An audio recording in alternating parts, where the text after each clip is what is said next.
película que estrenó, tuvo su premier mundial en el Festival de Cine de Roma y su premier nacional en el Festival de Cine de la UNAM, FICUNAM. Es programadora del Festival de Cine de Los Cabos. Un aplauso, muchas gracias. Me gustaría pedir un muy fuerte aplauso para Eduardo Macosay. Eduardo presentó el año pasado en el festival su primera película, Rocas en forma de viento, que tuvo su estreno mundial en el Festival de Cine de Yilhava. Este año está presentando dos películas en el marco del festival, un corto en competencia, en la competencia nacional de cortometrajes, y otra película, Escocia San Gregorio, que tiene la premier mundial en el Black Canvas. Eduardo, bienvenido, muchas gracias.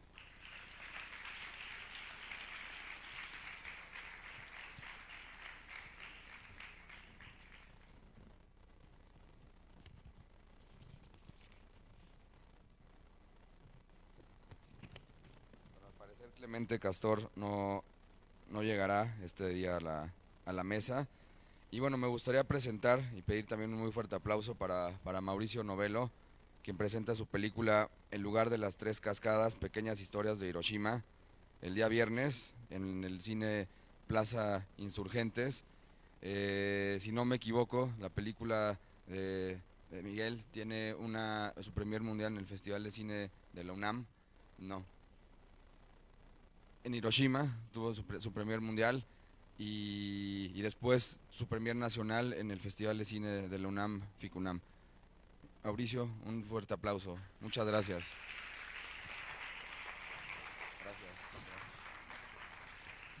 Gracias. Y bueno, por último, quiero presentar a Pablo Urube, investigador documental, involucrado en el cine nacional de muchas formas, en estos procesos de investigación del cine documental, quien ha trabajado con grandes cineastas como Everardo González, Everardo Gut, Trisha Sift, y bueno, es profesor de la Universidad de la Comunicación, imparte 3 materias o más a veces. Pablo, bienvenido, siempre es un gusto tenerte aquí en la casa.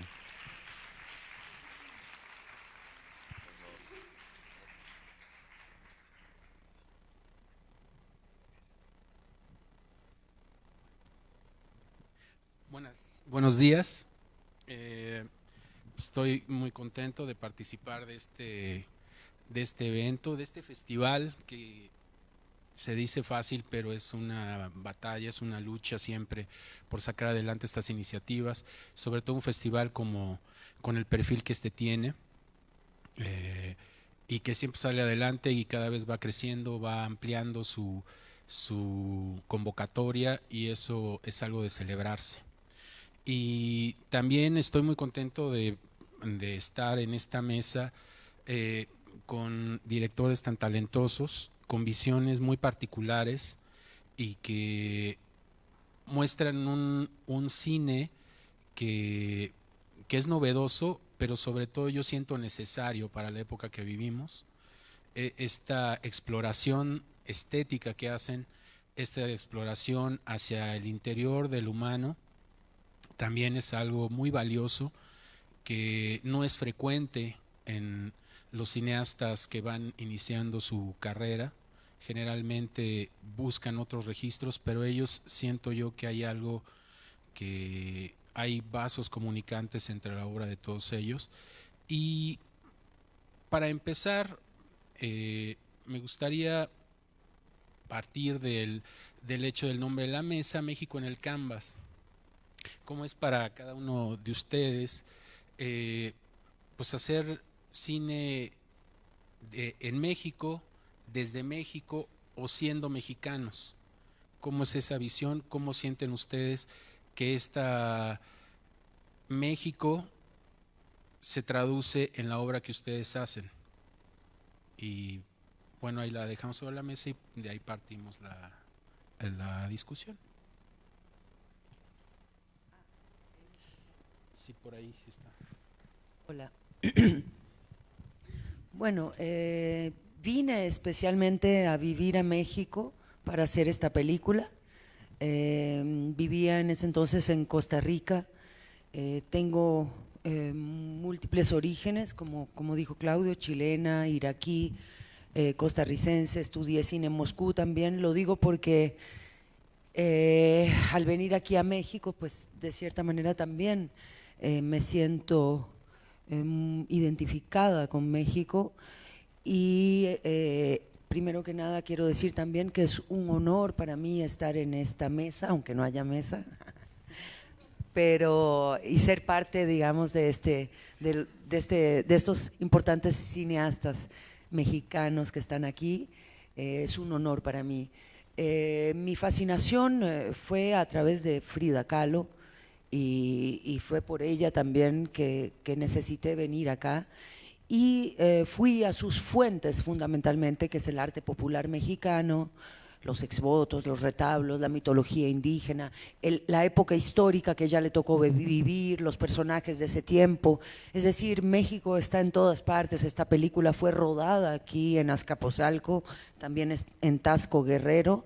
Es decir, creo que es una película muy mexicana y claro, con una mirada de una persona como yo que ha vivido en muchos países y pues que también tiene esa distancia y esa compenetración con esta cultura fascinante y con este país fascinante.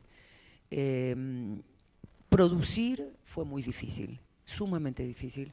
¿Por qué? Porque estamos hablando, bueno, en mi caso, de un ícono como Frida Kahlo, que ya se habían hecho incluso 2 películas. Yo postulé 3 veces a un fondo aquí en México de IMCINE y me lo negaron. ¿Por qué me lo negaron? Porque me decían, no, nosotros ya hicimos películas de Frida Kahlo, ¿qué va a aportar la suya? Mi película, digamos, es totalmente otro ángulo, es a través de la enfermera de Frida, que reconstruyo ese pasado, y a través, digamos, de esa fuerte propuesta estética, con la intención de que vieran toda la película como si fuera una pintura de Frida. Entonces, pero claro, al ser extranjera y al querer hablar de un ícono como Frida, fue muy difícil romper muchas barreras para que me lo permitieran y para poder realizarlo. No solamente por ser extranjera, sino también, bueno, porque digamos que también por ser mujer directora, y aquí pues sabemos que ha habido pues ya manifestaciones de muchas mujeres directoras cineastas en cuanto a que no reciben los apoyos económicos para poder producir sus películas. Bueno, muchísimas gracias.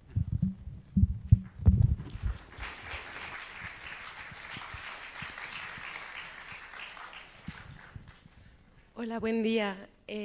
Primero que nada, muchísimas gracias por la invitación. Gracias a Claudio, a Pablo y gracias a todas y todos por estar aquí. Me parece una pregunta muy interesante, sobre todo porque creo que estamos en un momento donde a nivel internacional estamos redefiniendo y cuestionando lo que significa pertenecer a un país.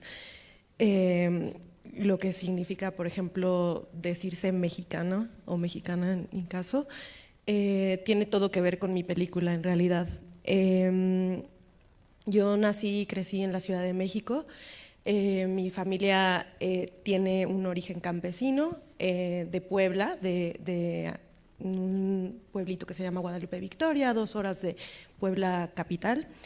Y ellos migraron cuando mi madre y su generación eran bastante jóvenes, y digamos que hubo un corte en este proceso migratorio que fue como un poco violento, ¿no? Mi generación, mis hermanos, hermana y primos, primas, yo creo que crecimos un poco desvinculados a todo eso que había sido la generación de mi madre y por supuesto de mis abuelos, y pues creo que también fue una especie de creación identitaria pues para sobrevivir, ¿no? Como que al final la Ciudad de México es un espacio pues si bien sumamente diverso, también muy racista y muy clasista, ¿no? Entonces, de alguna manera hubo ese corte. Y para mí hacer Titiche, que es una especie de regreso a este origen, regreso a estas raíces rurales, campesinas, es una especie de reclamo de patria o de matria. Para mí es una redefinición de lo que yo soy, de lo que yo creí que era, ¿no? Creía que era una chica urbana y ya, ¿no?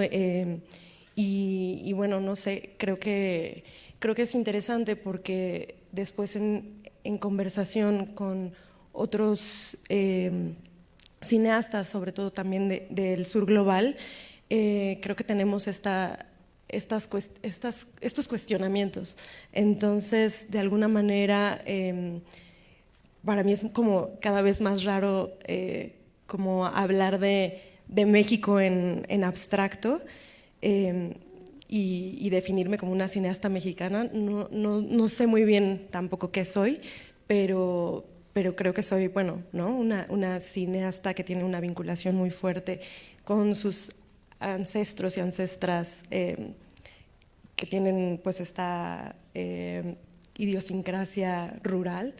Y bueno, ¿no? Y también soy una mujer joven que vive en la ciudad, ¿no? Entonces, pues eso creo que es lo que diría. Gracias. Hola. Creo que esta es una pregunta que me he hecho mucho, ¿no? Y creo que de hecho, en el momento en el que empecé a tener un poco más de claridad acerca de qué era hacer cine desde México fue justo en el terremoto del 19 de septiembre, que fue lo que me llevó a hacer la película que se está presentando aquí, que es una película que grabé en las 30 horas posteriores al terremoto, ¿no? Creo que antes de eso había tenido como una experiencia intelectual y estética que trataba de trascender las fronteras del Estado-Nación, ¿no? Y aunque sigo muy interesado en repensar la idea del Estado-Nación y la identidad que se crea a partir de ello, en ese momento me di cuenta que existe una relación inherente al espacio y al terreno que habitamos, ¿no? Y que, bueno, como la cultura neoliberal y como los medios de telecomunicación suelen despegarnos de este presente inmediato que tenemos frente a nosotros para hacernos sentir pues ciudadanos cosmopolitas o urbanizados o yo qué sé. Entonces, un poco después de hacer esa película, empecé a cambiar mi investigación, digamos, teórica hacia temas que tenían más que ver con, digamos, el sur global, pero pues un poco tratando de retomar las ideas del tercer cine, ¿no? El tercer cine es como cuasi movimiento que hubo en Latinoamérica, donde varios países tuvieron como figuras muy particulares que realizaron manifiestos sobre lo que significaba realizar cine en el tercer mundo, ¿no? Entonces, obviamente estas películas son muy interesantes y muy buenas de ver, pero al revisar una gran cantidad de estas sentía que las búsquedas políticas y sociales que presentaban estaban desactualizadas porque pues ellos preveían una clase de fin del neoliberalismo, lo cual no sucedió realmente, ¿no? Entonces, ¿qué es pensar desde el tercer mundo en la actualidad? Con las telecomunicaciones que tenemos, con las estructuras sociales, culturales y hegemónicas, ¿no? Y bueno, y luego eso pensarlo en relación a que ahorita estamos todavía bajo esta colonización estadounidense, pero ¿qué va a pasar ahora que China está tomando más poder y entonces se vuelve como la nueva hegemonía? Esto me ha llevado como a, pues sí, como a aumentar lo que estoy tratando de explorar en mi cine para poder un poco tratar de entender el presente, pero también pensar un poco lo que viene y que termina siendo muy local, ¿no? Porque si hablamos de China y su presencia en México, creo que la podemos ver en la mayoría de nuestra ropa, en la mayoría de nuestras cosas, entonces como que ya estamos como sumergidos en esta como nueva colonización china, aunque todavía seguimos sintiendo mucho como la parte neoliberal occidental gringa. Y esto termina afectando como los procesos de creación de identidad que tenemos en México, en Latinoamérica y en el tercer mundo en general, ¿no? Entonces, pensar que es ser mexicano implica muchas más cosas de las que a veces uno piensa y como que se siguen expandiendo hacia, digamos, la globalidad, pero también hacia la localidad, ¿no? Porque si pensamos en México como esta idea de Estado-Nación que fue impuesta a través de la creación de ciertos símbolos culturales o mitológicos que terminan como eliminando otros símbolos, ¿no? Y esto, digamos, pues vamos a pensar en el lenguaje, ¿no? Y cómo se han perdido tantas lenguas indígenas y como mencionabas un poco, ¿no? Como al moverte como de las comunidades a la ciudad, como que hay este proceso como de pérdida de identidad. Entonces, no sé, está lleno de flujos y de contradicciones y es como un laberinto muy interesante y que a pesar de que me gustaría poder trascender la pregunta o la identidad de ser mexicano, creo que sigue afectando, queramos o no. Gracias.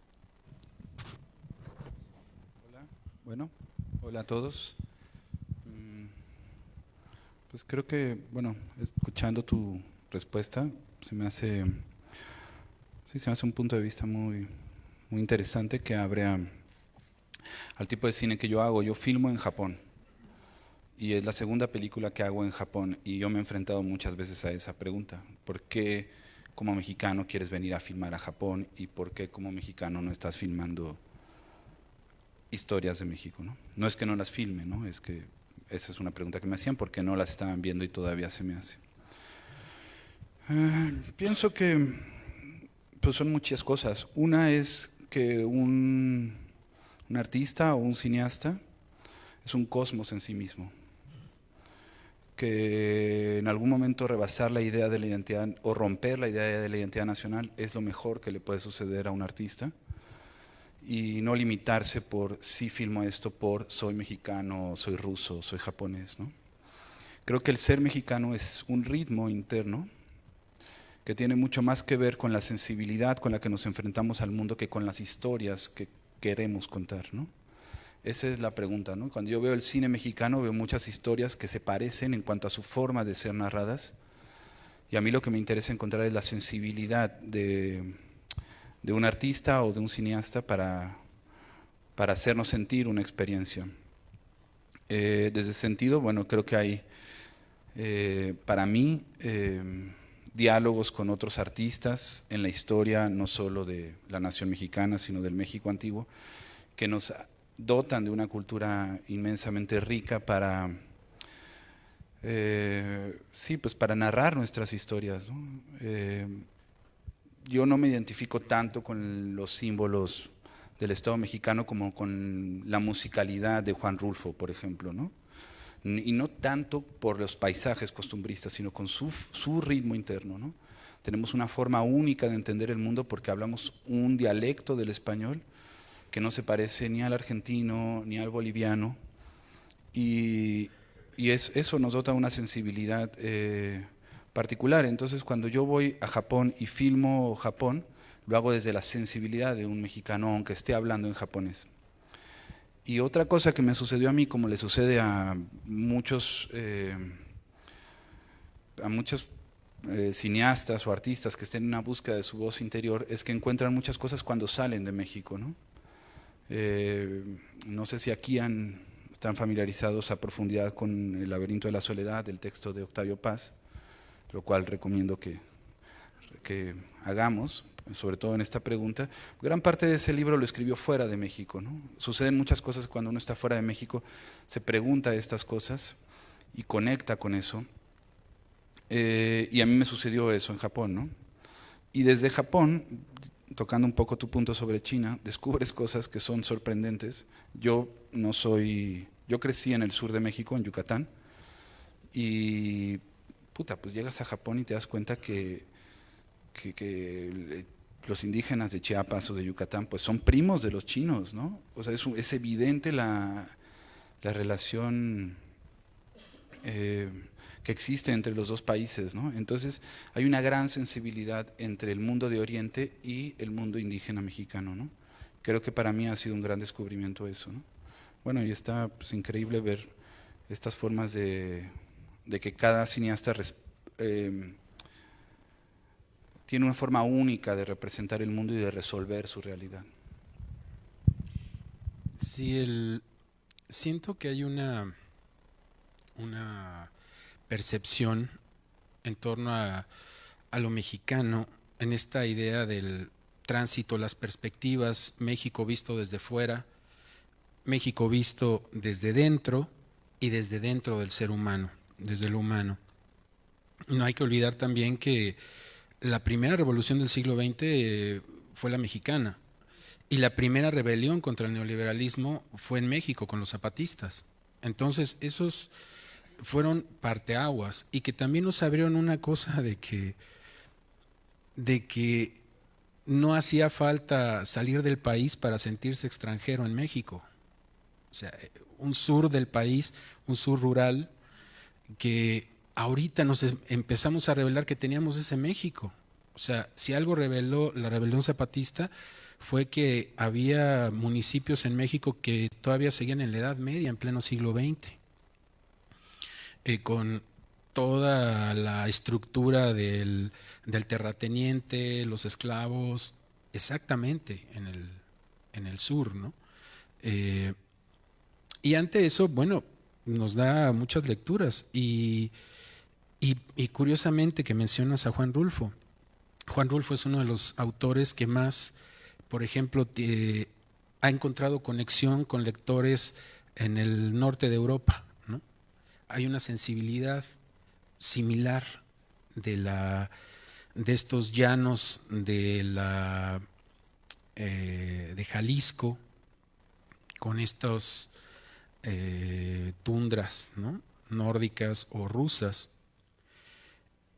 Y ante la globalización, la primera reacción que tuvo la población o las culturas mundiales fue la balcanización.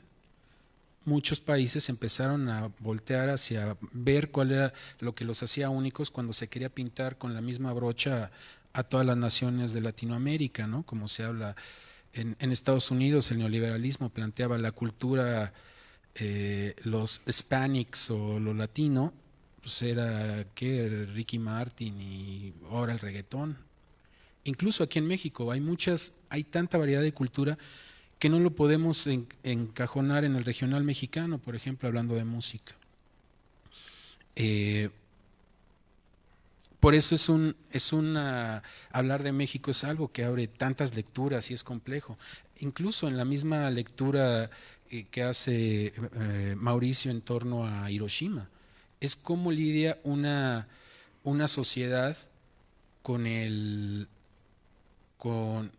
herida del pasado, porque eso es la derrota en la guerra, ¿no?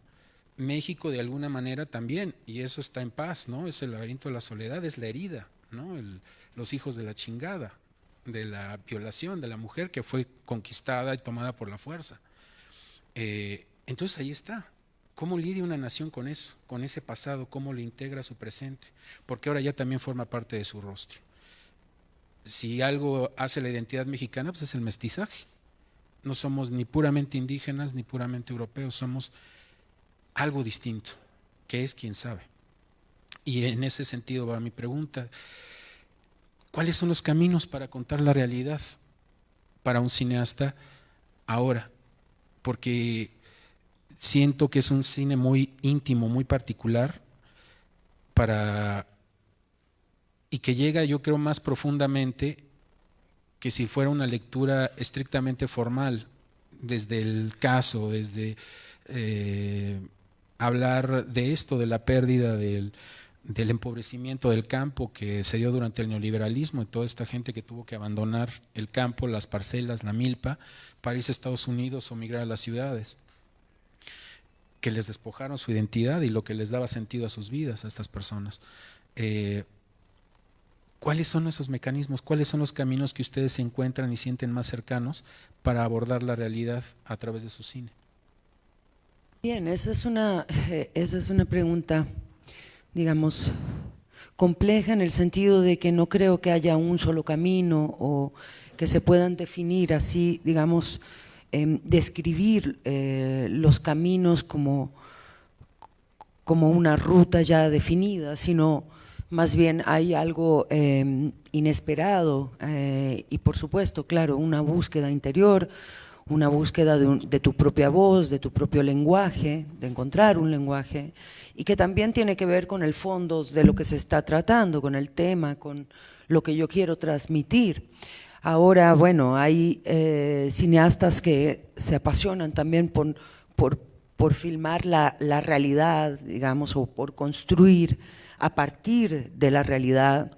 Ahora, para mí, en esta película, en este caso, yo creo que es la obra en todo mi trabajo en donde decidí construir un mundo, absolutamente. Es una construcción total, es una ficción creada, claro, a partir de hechos reales, porque se inspira en hechos reales. Hubo una investigación histórica profunda, digamos, de muchos años, pero mi propósito era construir un mundo, un universo diferente al de la realidad. Ahora no es un propósito intelectual, es una necesidad urgente, vital, humana, ¿ya? Entonces, y había, claro, un riesgo en eso, porque a veces en esa propuesta de crear algo con otro tiempo también, otro ritmo distinto. Entonces yo creo que por eso las búsquedas, los caminos son muy diversos y los lenguajes en el cine pueden ser muy diversos porque, como decía Carl Theodor Dreyer, el estilo es el alma del autor. Entonces, claro, estos estilos surgen a partir de nuestras almas distintas, nuestros cuerpos, nuestras vidas, nuestras experiencias. Entonces, por eso es tan rico y por eso es tan peligroso cuando desde la industria del cine imponen reglas e imponen fórmulas y nosotros nos vemos en la dificultad muchas veces de conseguir apoyo para poder hacer propuestas muy distintas a las que realmente hay en cuanto a tendencias, en cuanto a imposiciones también de un mercado y de una industria. Entonces hay muchos obstáculos que sobre todo tienen que ver con ese salirse de uno mismo, como que hay una dispersión, hay una evasión, ¿entiendes? Entonces es esa lucha constante de cada día, de cada minuto de encontrarte y de encontrar tu voz y ser honesto, simplemente honesto y hablar desde el corazón. Yo creo que eso es lo más importante. Ahora me interesó mucho esto que hayas filmado en Japón. Me parece fascinante y además me parece fascinante porque yo vengo a filmar aquí, tú te vas a Japón a filmar allá. Bueno, como ven, en realidad las fronteras no deberían existir y en la creación artística absolutamente no deberían existir porque en el fondo estamos hablando de dramas humanos. Claro que hay una identidad, ya América Latina, México, ¿entiendes? Pero también es una cosa de humanidad, es decir, somos seres humanos que quizá, bueno, en mi caso yo me siento de muchas partes y también me siento de México y qué bonito eso, que tener esa posibilidad de no pensar en esas fronteras, ¿entiendes? Sino porque creo que en el lenguaje que viene del corazón no hay fronteras, definitivamente, sí. Yo quiero retomar lo que dice Ishtar sobre los cuestionamientos, porque creo que a veces la educación cinematográfica nos lleva por otro lado, como que, bueno, al menos a mí en la escuela de cine, creo que me enseñaron a buscar tener respuestas antes de emprender un proyecto, por ejemplo. Y a veces, bueno, a lo mejor habrá cineastas que esa sea una manera de acercarse al mundo. En mi caso no, para mí es mucho más importante las preguntas y la intuición. Y eso es muy retador a la hora de presentar una carpeta para pedir un apoyo, ¿no? Por supuesto que si estás pidiendo dinero y hay una necesidad de hablar de cosas concretas, a veces las preguntas o las intuiciones, las corazonadas o una forma mucho más empírica de acercarse al mundo puede verse como algo inseguro o como algo menor, ¿no? Y creo que eso también tiene que ver con una visión sumamente impuesta y globalizada de lo que debe ser pues el conocimiento, ¿no? En realidad, pues que es como esta herencia pues sumamente clásica europea, donde la razón es lo que prima ante todo, ¿no? Entonces a mí me interesa mucho más el cine que tiene que ver con las intuiciones, con las corazonadas, pues sí, con de repente a lo mejor asumir al final de una película que no tienes respuestas, ¿no? Y para mí la manera de llegar a eso, al menos en este momento de mi carrera, de mi vida, es tener al menos unos recursos básicos de producción. Y creo que eso es como pues la manera en la que yo encuentro cierta libertad, ¿no? Pues tener una cámara, digo, es que es como, se dice a lo mejor como algo muy obvio, pero pues es que justo tener tu cámara, ¿no? Y a lo mejor no depender pues de un esquema de producción más grande, ¿no? Y digo cámara, pero son 2 o 3 cacharros más, ¿no?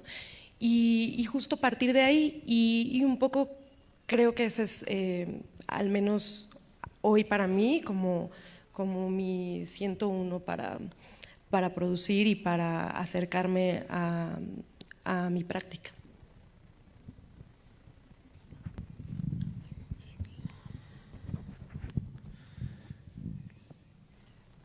Pues creo que la realidad es algo como que no podemos entender en su totalidad, ¿no? Creo que la realidad excede nuestros sentidos.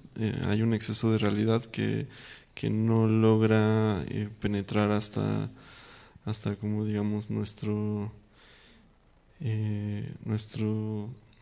intelecto, por decirlo así.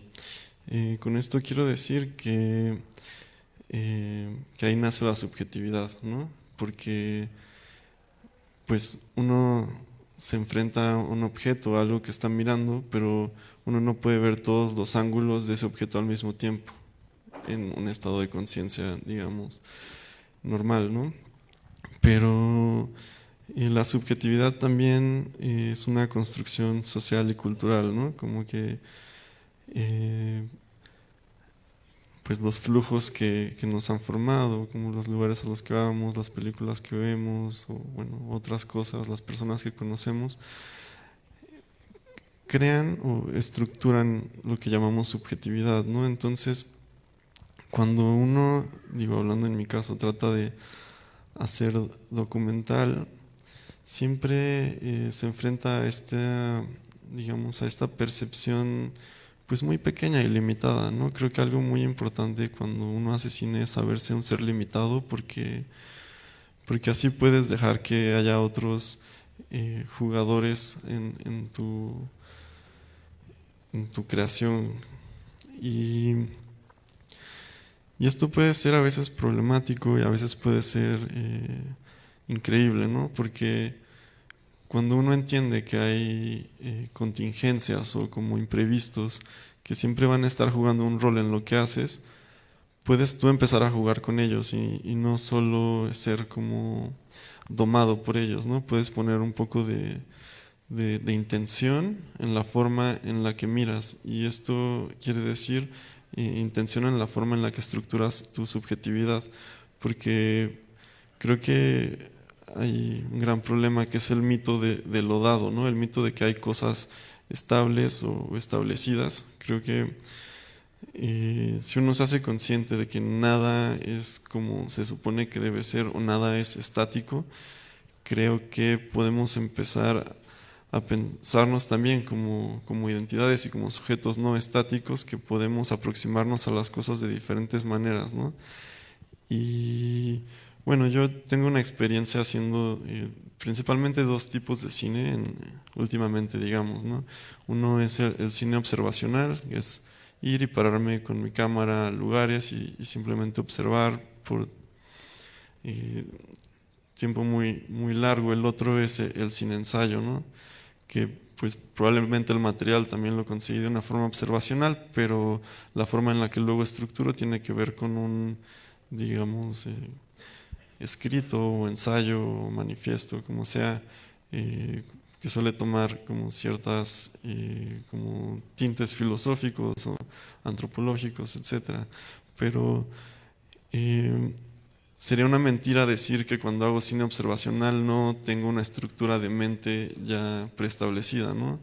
Entonces, cuando uno va a un lugar a filmar algo, ya trae como unas ideas de cómo debería ser filmada esa cosa o de qué es lo que quiere lograr.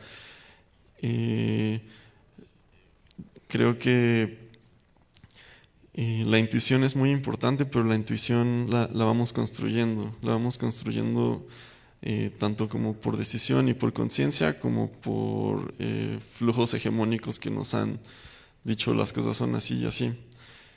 Y entonces termina sin haber tanta diferencia entre la idea de un cine ensayo o de un cine observacional, porque al final las imágenes audiovisuales terminan funcionando como conceptos, y al estructurarlos dentro de una narración estamos articulando esos conceptos audiovisuales en estructuras lingüísticas audiovisuales que terminan diciendo algo, ¿no?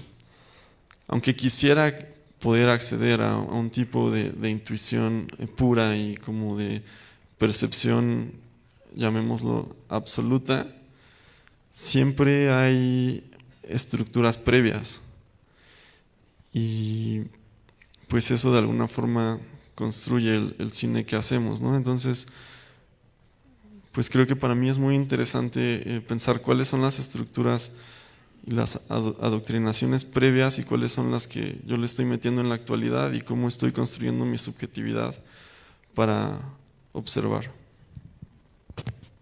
Gracias. No, pues está muy, no sé, güey, ¿qué es la realidad? Eso es una pregunta muy, muy perra, güey. O sea, no sé si exista una, o sea, más bien hay que eliminar esa idea, ¿no? Yo pienso que, bueno, me imagino que están aquí porque les interesa hacer cine o comunicar de alguna forma. A mí, voy a hablar lo que siento, ¿no? O sea, hay un tipo de cine que me da un poco de hueva. Yo creo que el cine, y lo voy a decir con todo respeto, es mi punto de vista, no es activismo, ¿no? Esto tiene que ver un poco con cómo cerramos la otra idea. ¿Cómo aprendes a incorporar una cicatriz y a ver belleza y placer en esa cicatriz? En ti o en otro, ¿no? ¿Cómo aprendes a observar, a besar esa cicatriz como el nacimiento de un nuevo placer, como una piel nueva, ¿no? Pues eso implica que se abrió un cuerpo, que se volteó, se invirtió, se ofreció, y es una piel completamente virgen para sentir esta llamada realidad o realidad exterior, ¿no? Eso lo podemos llevar al tema social, ¿no? Regresando un poco al tema de Hiroshima, y a lo mejor hablaré más de eso en la película. Hay una actitud fundamental hacia cómo como mexicanos afrontamos la herida y cómo un japonés la afronta. Y tiene que ver con el catolicismo y el budismo. Pero bueno, eso es un poco, nos vamos a desviar del tema, ¿no?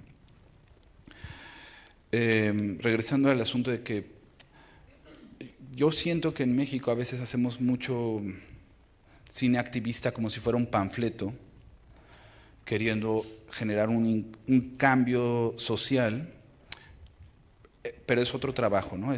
Pertenece a otro ámbito, ¿no? A veces son más reportajes, ¿no? No digo que no pueda suceder, ¿no? Cuando forma y fondo se juntan en ciertos discursos, son muy poderosos y pueden incluso ser mecanismos que reviertan el miedo de las víctimas, si es el caso, ¿no? Hay ejemplos muy claros de algunas películas que lo logran hacer, ¿no? Pero requieren un gran talento para lograr capturar el miedo y el misterio. Y esa es una actitud del cineasta ante la realidad, cómo lograr capturar el misterio, ¿no? Es una actitud sobre cómo se filma, ¿no? Cómo se pone la cámara ante la realidad y cómo vas dejando que las cosas sucedan. Una especie sí, las estás dejando que entre esta manifestación de la realidad y luego la vas a transformar en otra realidad que vas a poner en un espacio para otras personas, para tener un diálogo a partir de una construcción que tú hiciste, ¿no?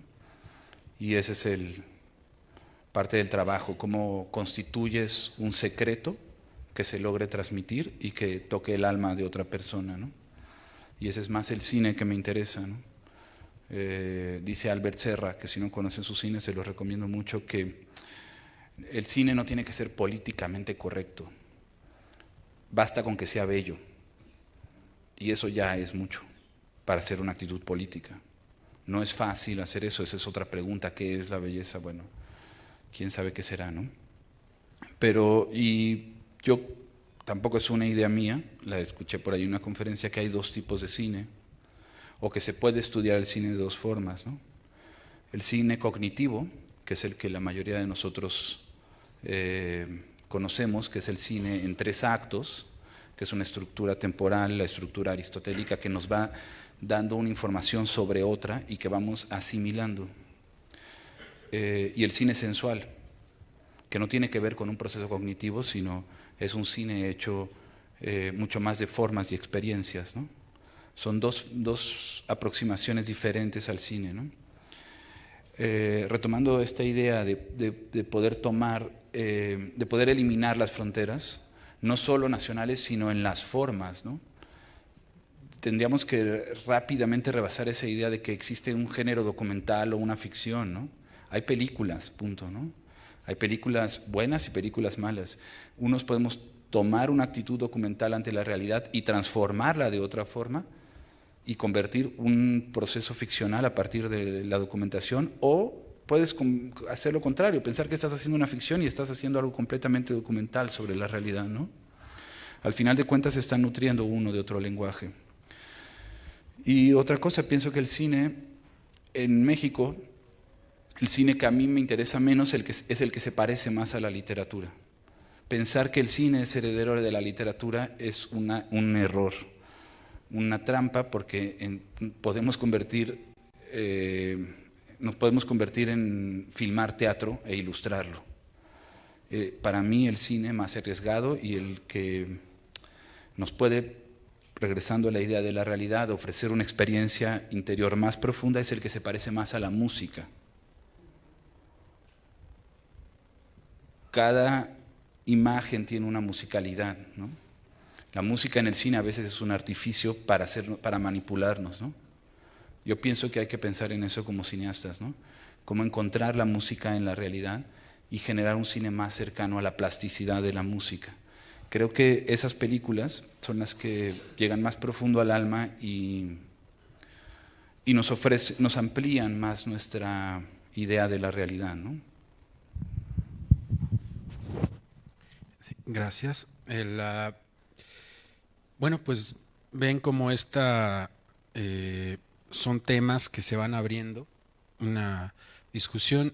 La realidad, a falta de una palabra mejor, yo la lancé nada más como eso, porque también estamos ya en una época donde se está discutiendo la realidad, ¿no? Estamos en algo que denominan la posverdad, en la época de los fake news, porque si lo que llamamos realidad es lo que perciben nuestros sentidos, pues es una parte muy limitada de todo el aparato consciente e inconsciente. O sea, no solo estamos percibiendo lo que captan nuestros sentidos, hay mucho más. ¿Y a qué se parece el cine? Pues a la literatura, puede ser incluso el planteamiento también de la musicalidad, como Jean Mitry, que es uno de los que plantea también este tipo de idea de abordar el cine, en el sentido de que hay diferentes líneas que confluyen y forman una armonía, que es la música.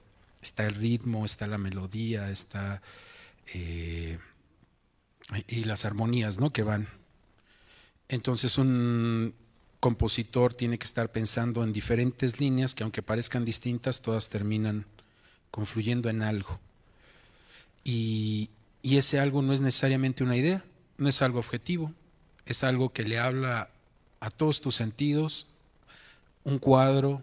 Por eso es algo que tiene, aunque se le quiere industrializar, se le quiere convertir en instrumento de propaganda desde el inicio, el cine, pues el cine también es creación y por lo tanto es arte, y el arte siempre va a escapar a toda objetivización, a toda racionalización. Y en ese sentido yo por eso retomo la idea del principio, que dije que el cine que encuentro que están haciendo ustedes es necesario, porque plantea esta necesidad para la gente que no quiera necesariamente un discurso o una idea o tomar una postura. También hay esas necesidades, y que un cine como el que hace Mauricio también habla a esas personas. Este cine eventualmente, aunque no se parezca a nada de lo que se está haciendo, que puede uno encontrar en una cartelera o en las sugerencias de Netflix, es un cine que encuentra a su público, porque esas personas ya están ahí esperando esa película, que les hable a qué es lo profundamente universal que rompe fronteras. Pues lo humano. Rulfo es profundamente particular, habla de una región, de un periodo en la historia de México muy particular, la Guerra de los Cristeros, y sin embargo tiene lecturas muy que trascienden al tiempo. Shakespeare, los griegos, muchas historias que están ahí, porque son profundamente humanas, profundamente particulares. Incluso, como mencionaba Eduardo, cuando incluso uno quiere intenta ser testigo nada más, no deja uno de ser humano, y todo lo que es humano lo impele al creador, al que tiene una sensibilidad particular. Y en ese sentido, bueno, pues celebro que estemos aquí. Y antes de pasar a la ronda de preguntas, para que ustedes también participen de esta conversación, ¿alguien de ustedes quiere comentar o retomar algo de lo que se dijo aquí? Sí, sí. Sí. Bueno, respecto a Juan Rulfo y Pedro Páramo, yo amo ese libro, lo leí cuando era muy jovencita. Y lo interesante también en ese libro es que él plantea, es literatura y al mismo tiempo es música.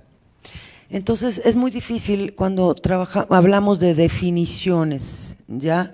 Porque incluso hay películas maravillosas que se han hecho inspiradas en obras literarias o que tienen mucha influencia de la literatura. Yo creo que cada proyecto varía y cada persona también tiene un universo y una sensibilidad diferente. Entonces, por ejemplo, en este caso de esta película a mí me interesaba explorar más lo pictórico y también lo musical, por supuesto. Luego Dziga Vertov, desde el inicio, El hombre de la cámara, es absolutamente musical, o Artavas Peleshian, que es un armenio que tiene un libro que se llama El montaje a distancia, que habla justamente del cine como música.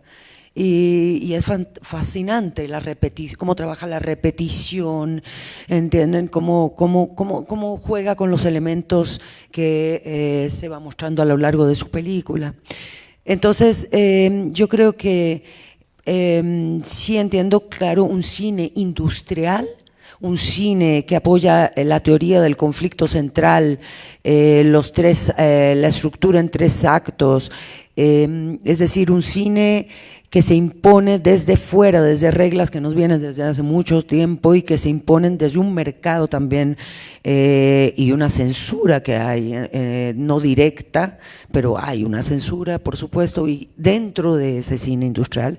Y el otro camino, claro, es un cine como arte, como una creación artística, como una forma de comunicación, quizá la forma de comunicación más profunda que existe, porque incluso tiene el poder de cambiar las conciencias de los espectadores o expandir las conciencias de los espectadores. Entonces, yo creo que es fascinante y que la exploración más fascinante es la que uno puede hacer hacia sí mismo, hacia la realidad, hacia nuestra propia sensibilidad. Y luego lo de la realidad, pues claro que es complejo, pero bueno, hay que hablar de alguna manera, igual si no cuestionamos de repente todas las palabras, porque nos quedamos callados. Me refiero que Diego Rivera decía de Frida Kahlo que ella trabajaba el realismo monumental. Realismo monumental porque es un realismo que va hacia esas imágenes del inconsciente, de lo irracional y verdad que se produce a través del instinto. Pero bueno, esas son mis...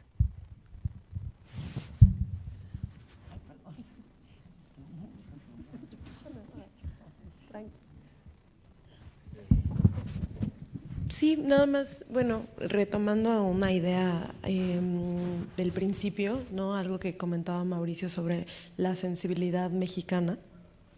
A mí, justo esto, o sea, para mí es un cuestionamiento como constante, ¿no?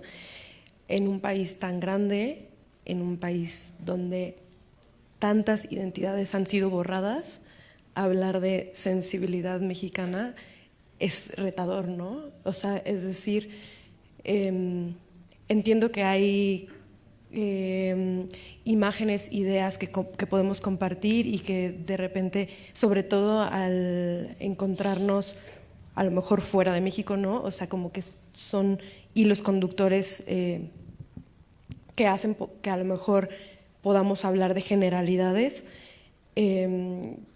pues al menos para mí es interesante hablar también de interseccionalidad, ¿no? De que es bien diferente mirar el mundo como mujer zapoteca joven a mirar el mundo como hombre de 80 años, descendiente de alemanes, pero que vive en Monterrey, ¿no?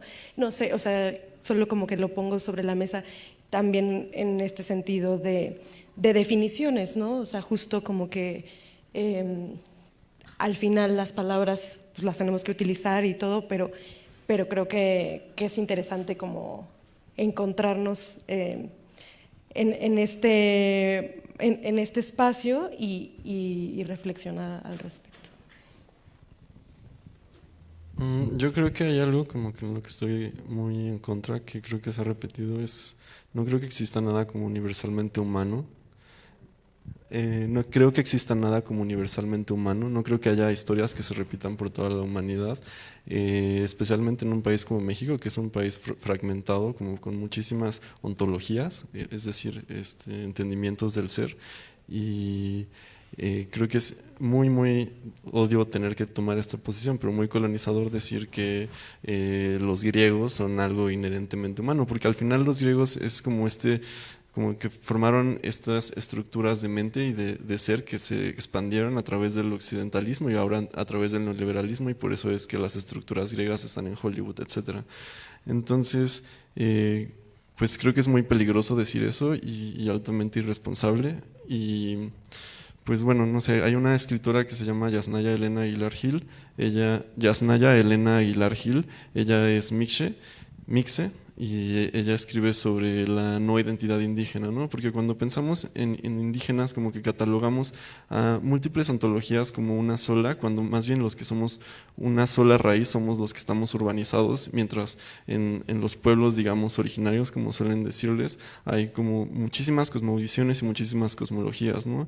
Y es por eso que cuando pensamos en la quema del Amazonas estamos pensando también en un etnocidio múltiple, ¿no? Porque están eliminando cosmologías y cosmovisiones que tienen raíces propias, a diferencia de todos nosotros los urbanizados que venimos de la misma raíz, digamos, postcolonia occidental.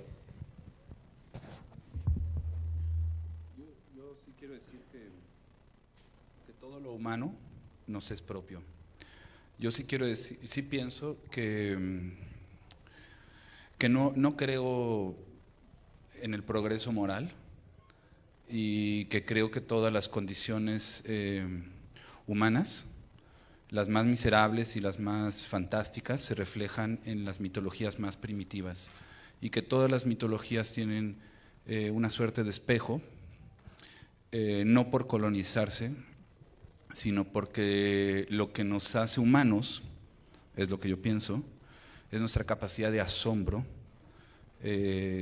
y bueno, posiblemente eso crea el arte, ¿no? Habría que pensar en el hombre pintando en las cavernas y pensar si ese hombre que pintaba en las cavernas sus sueños no devino de una danza con un fuego afuera y antes del lenguaje, y si esas cuevas no son capaces de transmitirnos una experiencia profunda a todos los seres humanos por igual. Hay muchas estructuras Borges dice una cosa muy bonita, que el arte debería de librarse de la idea del tiempo, ¿no? Yo no sé si a ustedes les han enseñado el cine de acuerdo a la estructura aristotélica, que es 3 actos, un conflicto central, ¿no? Bueno, esa es una estructura. No quiere decir que sea la única, pero es una estructura que inventaron los griegos para narrar la tragedia, ¿no? Igual seguimos viendo las telenovelas que escribió Sófocles, ¿no? O sea, nosotros el indígena Mije se sigue atormentando con la Rosa de Guadalupe, sí o sí, ¿no? Y son los dramas griegos por excelencia, ¿no? Lo que sí habría que liberarnos es esta idea de representar el tiempo, ¿no? O sea, más ahora en la virtualidad, que no sé si han tenido estas experiencias de telepatía, simultaneidad, ¿no? Hay muchas cosas que se están dando en este momento en un cambio de paradigma de conciencia que la tecnología nos está mostrando, que rompen con la idea de un tiempo lineal. Es decir, que la idea de que el tiempo va del pasado hacia el futuro fluye de esa forma, ¿no? Esta estructura griega de 3 actos sí es colonizadora, porque, no por los griegos, sino porque los gringos se dieron cuenta que funcionaba muy bien y la replicaron en el modelo de cine, ¿no? El cine es tan poderoso que el capitalismo se apoderó de él para vendernos propagandas e ideas, y por eso es una industria tan grande, ¿no? Y es muy interesante que nosotros como cineastas pensemos en cómo romper esa estructura y ofrecer otras estructuras que no nos hagan representar nuestra propia realidad en función de esa estructura. Creo que nos puede librar de algunas ideas de los dramas o muchas ideas que estar atrapados en esa concepción del tiempo en la que sí estamos, gracias a que los gringos se dieron cuenta que funcionaba. Porque no es que los griegos quisieran colonizar las cosas, ¿no? Ellos estaban en su pedo para pelearse entre ellos, ¿no? Luego, bueno, esa es otra cosa de la historia de Universal, ¿no? Pero los gringos se dieron, o sea, no es que lo quisieran, es que funciona para narrar algo, ¿no? No es que sea la única. Habría que preguntarnos nosotros por otras, ¿no? Y plantear nuestras propias formas de representar nuestro tiempo, ¿no? Bueno, eso más. Sí, ya nada más para pasar a las preguntas, porque sé que ya están ansiosos de participar de esta discusión, y qué bueno. Aprovechen que tienen a estas personas aquí al frente, a ellos que tienen una visión muy particular y que les pueden aportar mucho para lo que ustedes quieren hacer. Exprímanlos, sáquenles todo lo que puedan mientras los tengan aquí. Y nada más, sí, efectivamente, este relato, digo, mencioné a los griegos por mencionar algunos, pero obviamente México es, si algo dije al principio fue que México es algo muy complejo, que estamos todavía descubriendo. O sea, hay regiones que pareciera que no existían aquí en México, que estamos apenas descubriendo, porque así, a ese nivel estábamos de negar lo que teníamos frente a nuestros ojos, de no verlo. Por eso es una época donde se cuestiona la realidad. ¿Qué nos presentan como real? ¿Qué nos presentan como absolutos? Y una parte de lo que tomaron los gringos en el cine como industria fue la forma en que se estructuró esta narrativa de los griegos, aristotélica, en la novela del siglo XIX francés, que es el melodrama. Y si algo permea en este relato es el melodrama, ¿no?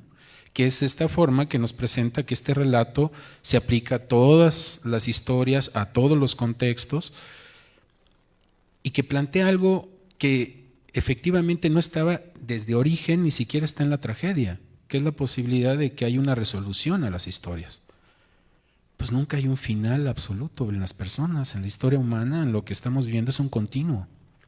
No, el tiempo no es una línea, son ciclos, cosas que se están renovando. Hay Salustio, tiene de dioses y de los hombres, algo así, es un libro que él tiene. Tiene una frase que dice: estas cosas no ocurrieron nunca, pero son siempre. Y eso es lo que pasa con las obras, con lo que surge del arte. Esto no ocurrió nunca porque es una creación, surge de la subjetividad de una persona. Pero son siempre, ¿por qué? Porque mi historia puede llegar y cruzar fronteras y alguien en otra parte del mundo se va a conectar conmigo. Y en ese sentido es cuando estaba hablando con toda responsabilidad en torno a que lo humano, sí, porque somos seres humanos, tenemos pues, algo que genéticamente nos une, y asumo que también espiritualmente o a falta de otra palabra laica que nos una, ¿no? También está ahí. Y bueno, pues adelante con sus preguntas.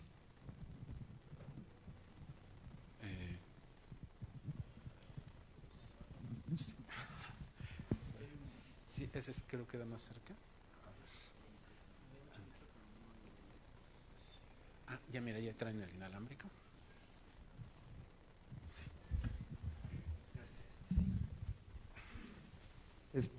Bueno,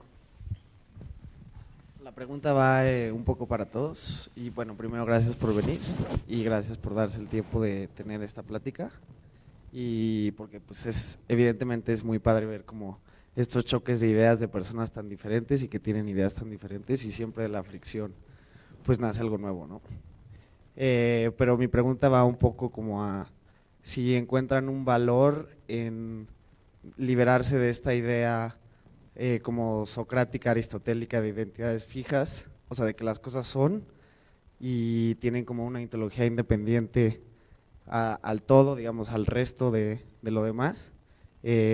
Seguro si me equivoco aquí Eduardo me puede corregir, creo que es Sartre el que decía que no somos algo, sino que estamos en proceso de convertirnos en algo y que en realidad nunca vamos a llegar a ser algo, sino es un proceso, no sé si eterno es la palabra, pero constante, en donde no es que yo sea mexicano, pero tampoco es que no sea mexicano, sino que estoy en proceso de convertirme en lo que sería un mexicano o lo que sería la representación de esta idea abstracta del mexicano. Y si creen que es valioso para el cine poder tener, en lugar de un pensamiento trascendental, un pensamiento inminente, ¿no? En lugar de que mi individualidad trascienda mi identidad nacional o mi identidad nacional trascienda mi individualidad, que exista un ir y venir entre las dos cosas, que exista una inminencia en lugar de una trascendencia, y si este tipo de comunidad de luz, pensar en la diferencia antes de la identidad, puede traer, digamos, un cine más móvil, menos estático, menos rígido, y si esa es en realidad una mejor forma de aproximarse a estos duelos entre usar las palabras porque hay que usarlas, pero al mismo tiempo no saber qué significa una palabra, decir que somos humanos, pero que el humano en realidad es un concepto que cambia, ¿no?, a través de los años y que termina por ser convencional y subjetivo. Y justo eso, ver si existe para ustedes algún beneficio práctico de tener este cambio de paradigma, de pensar las cosas como móviles, como que las relaciones pertenecen al todo y no a la causa ni al efecto, sino a la situación en general. No sé si fui claro, pero gracias.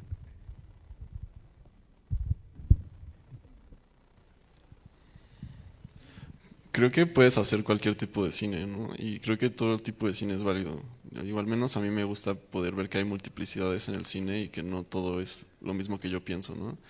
Entonces, si a ti te funciona tener un pensamiento más procesual y pensar más el sujeto como proyecto, que pues es muy interesante, ¿no? Puedes aplicar eso a la manera en la que estás filmando, ¿no? Porque, digo, eso podemos verlo como, no sé, en muchos tipos de documentales, ¿no? En los que, por ejemplo, pensemos en este tipo de documental como de como que toma un rodaje muy largo en el que puedes ver como el desarrollo de un personaje, ¿no? Pero también, aunque solo estés, digamos, 2 días con un personaje, también hay un proceso, ¿no? Siempre hay proceso porque siempre hay movilidad. Y a mí me cuesta mucho trabajo, por ejemplo, y nunca lo he hecho, espero lograrlo algún día, como hacer una carpeta para el IMCINE y como aplicar, porque mis procesos siempre están cambiando, ¿no? Y la película que según yo estaba haciendo se vuelve otra al final, entonces como que, no sé, ahorita estoy ayudando a unos amigos a hacer su documental y es como de que presentan una idea este año y luego como que tienen que desarrollar la carpeta y luego tienen como que, no sé, desarrollar X o Y cosa, y es un proceso muy largo, mucho más largo del que pasan con los sujetos que están filmando, y entonces pues a mí me parece muy extraño esa manera de hacer cine, pero es la forma institucionalizada que tenemos, ¿no? Al menos como cuando estás en esta categoría como de cineasta nuevo, y entonces pues no lo sé, lo que te funcione mejor es lo mejor, ¿no? ¿Algo? Okay. Yo creo que este trabajo lineal en las películas, de esta forma de entender el tiempo lineal en muchas películas, o en esta imposición que se hace del conflicto central, de la forma de los 3 actos, en fin, de estas estructuras, de esta estructura, también responde a un sistema y a una sociedad en que vivimos. Estamos en un patriarcado, estamos en el capitalismo, es decir, entonces esto es lineal. Igual está Walter Benjamin cuando habla de cómo se debe ver la historia, él habla de que justamente la historia ha sido contada por los vencedores, pero ¿qué pasó con los otros? Y ellos también son parte de esa historia. Entonces justamente es una manera de mirar de otra forma, pero responde a un sistema y responde a una sociedad en que vivimos, y no es aislado, no es un grupo, digamos, de industriales del cine que solamente impone, sino que es parte de un todo. Entonces, por supuesto que nosotros somos la resistencia.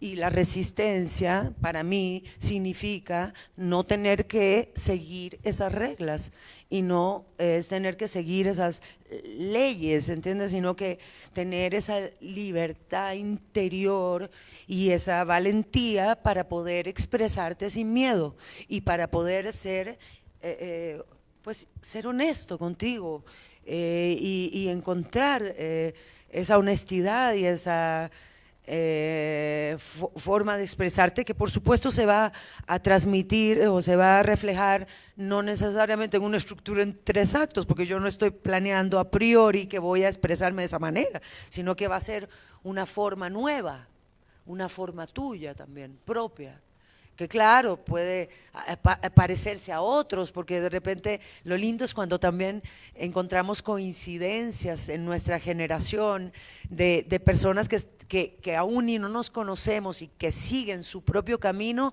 y al final hay una coincidencia. Entonces, ¿qué tiene que ver eso con el lugar, con el espacio, con el tiempo que estamos viviendo?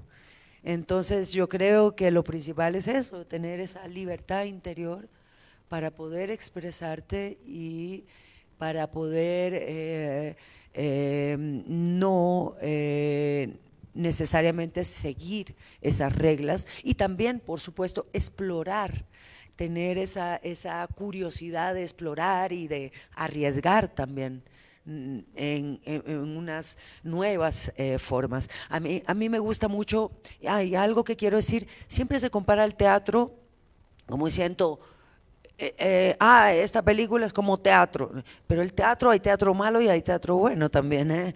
Yo quiero decir que el teatro, vi en Rusia grandes directores que montaban espectáculos como si fueran partituras musicales. Entonces trabajaban con los actores como si cada uno fuera un instrumento musical. Entonces era fascinante y eso era teatro también, ¿no? Pero es otra exploración.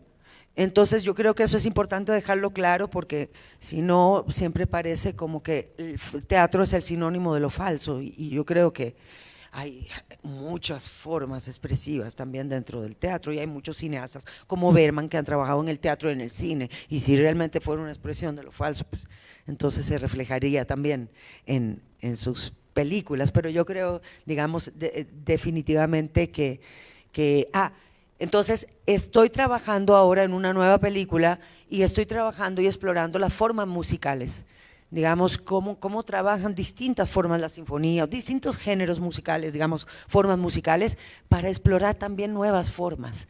Digo, es una pasión, es una búsqueda, y yo creo que eso lo decía Abbas Kiarostami, que la filosofía viene después de las imágenes. Entonces eso es interesante porque las imágenes vienen de lo intuitivo, también del instinto, también de la reflexión, por supuesto, una forma de continuar nuestra reflexión, pero digamos que no se trata, creo, en mi caso, como digo, no hay reglas, cada quien puede hacer el tipo de cine que desee, que le nazca, pero claro, hay un tipo de cine peligroso, manipulador, efectista, que responde a las necesidades de un imperio que necesita controlar a las personas y por eso lo hace a través del cine.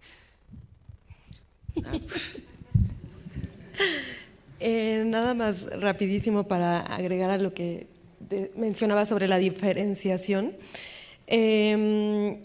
Creo que aquí estamos hablando como, pues sí, ya ¿no? Un momento después de crear, ¿no? Estamos reflexionando y a mí, por ejemplo, justo esta diferenciación, yo podría decir que me ha servido muchísimo para deconstruir mi educación, para deconstruir como los paradigmas que aprendí no solo en la escuela de cine, sino antes, ¿no? Donde todos mis referentes hasta cierto momento fueron hombres blancos europeos y que digo, y al final no los invalido, pero hubo referentes que me faltaron en mi educación, ¿no? Entonces la diferenciación para mí es como un reto para diversificar un poco esos referentes, para diversificar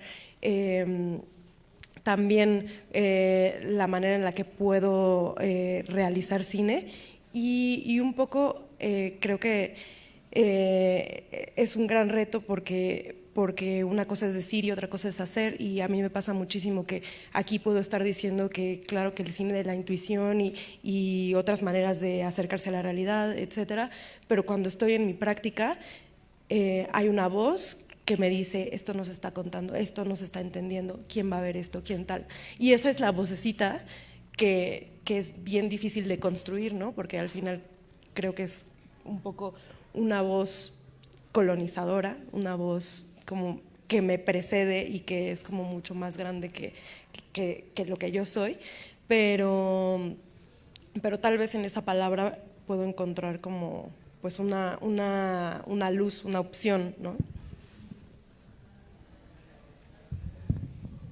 Yo pienso que si queremos crear algo valioso tenemos que olvidarnos un poco de todo lo que esté de moda, ¿no?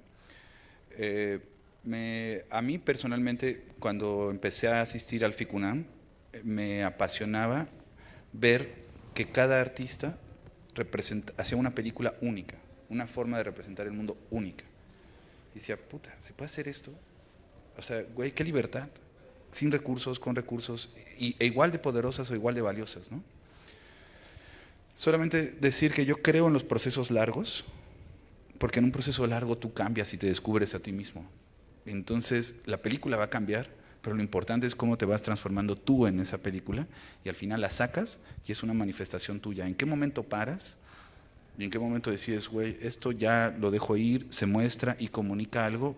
Pues es una decisión de cada uno, ¿no? Pero sí tienes que atravesar un proceso que no puedes acelerar.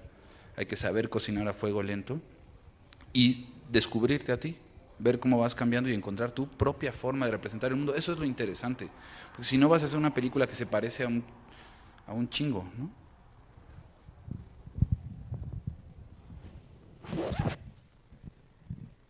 Bueno, sí, adelante, por favor. Bueno, de hecho esta pregunta va para Mauricio. A mí me interesa mucho saber cómo tú, que grabas en Japón, cómo haces para empatizar con, si es que usas algún actor, cómo haces para hacer ese clic, para demostrarle tu cultura y para que entienda lo que quieres transmitirle. Y si has tenido alguna dificultad y cómo la has superado. Obviamente filmar en Japón es complicado por el idioma. Yo he hecho un esfuerzo por estudiar un poco de japonés y por lo menos decirles hola, lo cual si tú le dices hola a una persona en su idioma, ya la otra persona se vuelve empático porque inmediatamente asume tu esfuerzo. Ahora, es importante decir que la japonesa es una sociedad sumamente educada que valora muchísimo el conocimiento y el trabajo. Entonces, si tú estás ahí y le echaste lo que sea que signifique en trabajo, esos güeyes van a decir, bueno, este güey tiene una idea, vamos a escucharla. No sé si sucede en otras sociedades, pero en la japonesa sí, y esa es una de las razones por las cuales han alcanzado su estado de desarrollo con todos sus defectos, que es una sociedad también bastante enferma.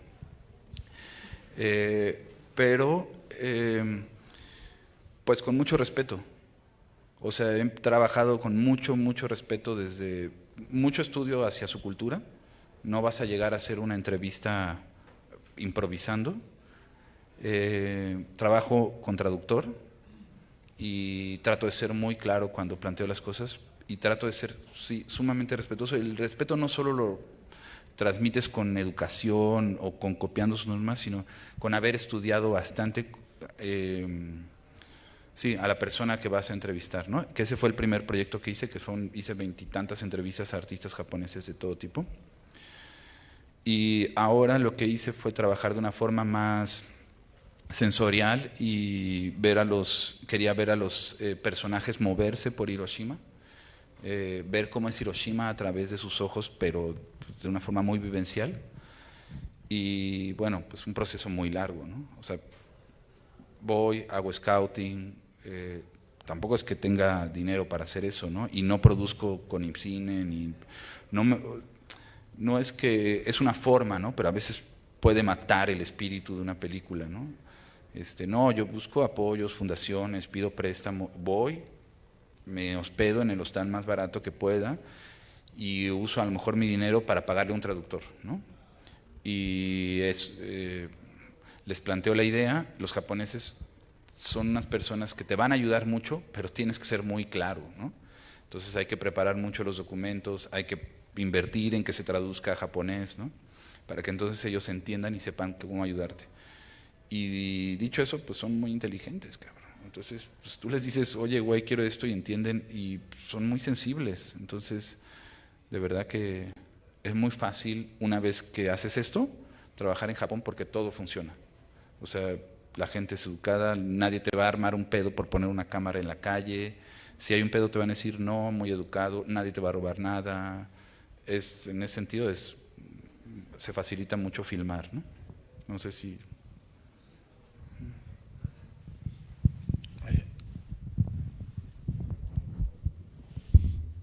Me gustaría como retomar esta parte que hablaron todos de la interculturalidad que tenemos y cómo podemos desarrollarla dentro de nuestra visión como creadores, porque no solamente somos mexicanos del sur trabajando en Japón o costarricenses trabajando en Europa, o sea, somos una mezcla de muchas cosas y eso puede, siento, confundir nuestra visión de las cosas o nuestra mirada dentro de nuestro cine.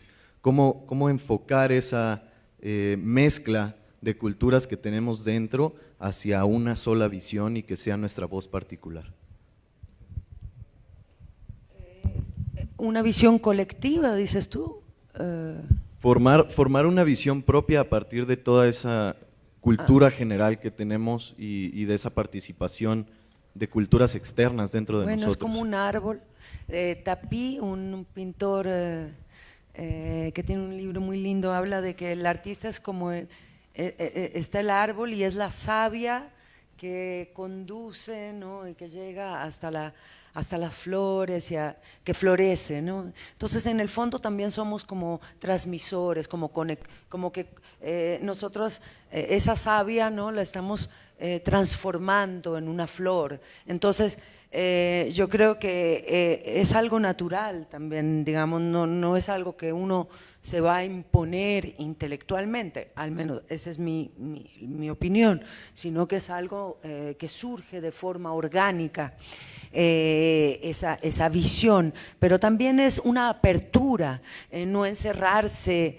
Yo creo que el nacionalismo es algo muy nocivo, en el sentido de que es esa defensa de una sola patria y de mi patria, ¿entienden? Creo que es algo peligroso, que puede ser peligroso y que pues somos…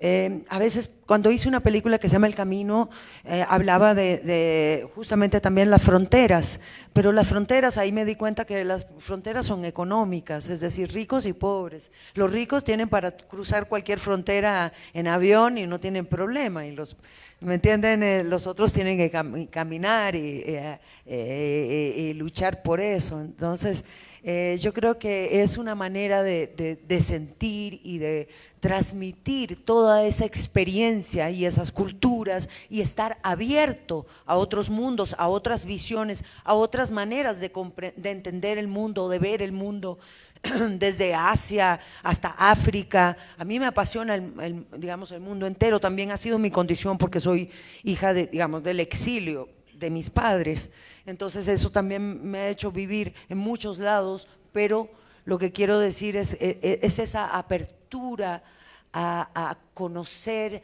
y a aprender de otras maneras de ver el mundo y no creer que la tuya propia es la única y la que tiene la razón.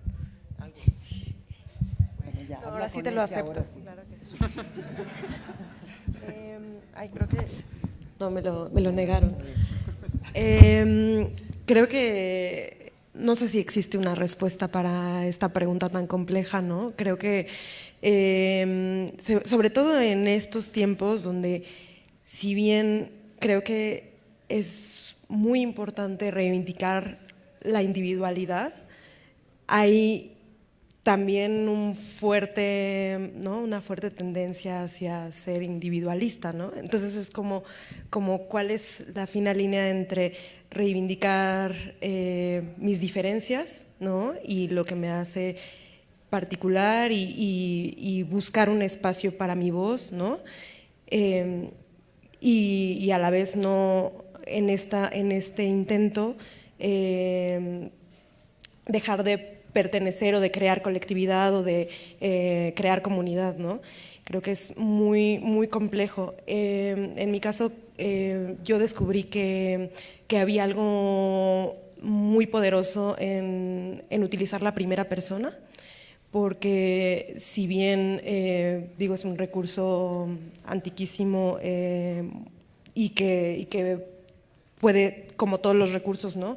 Estar adecuada o no, o adecuadamente o no utilizado, pues al final también hay ciertas voces a las que se nos ha negado hablar desde la primera persona, ¿no? Entonces, pues justo para mí era interesante abordar una cuestión que es tal vez una preocupación del sur global, como es el abandono del campo, pero desde lo íntimo.